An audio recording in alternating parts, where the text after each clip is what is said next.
Alright guys, had a really great day today on Intel. My watch list was AMD, Intel, ABUS, and Neo, but I only traded Intel here.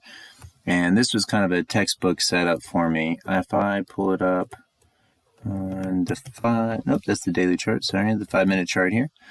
So that's the 5-minute, this is 1 minute. We see it was really bearish today on news that its latest chip was going to be delayed.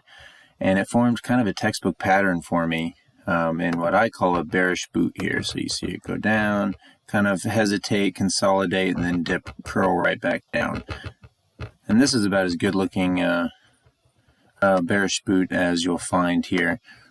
And so what I saw was really strong bearish volume, followed by a nice consolidation here back to an important level. So I had 50.76 as a level I pulled from the daily here.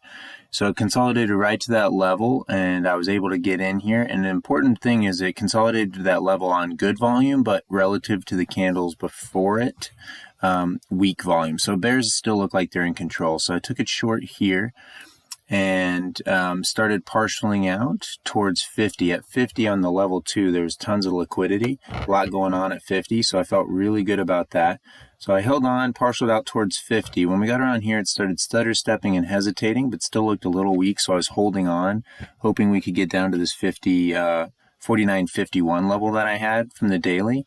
But it kind of looked like maybe we were tuckering out a bit, so as it started coming back up, I went ahead and went all out right here.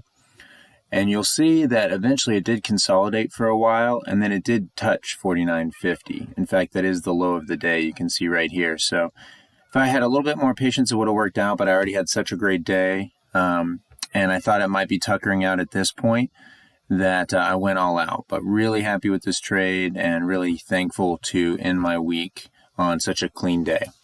Hope you guys had good luck trading today as well, and see you guys next week.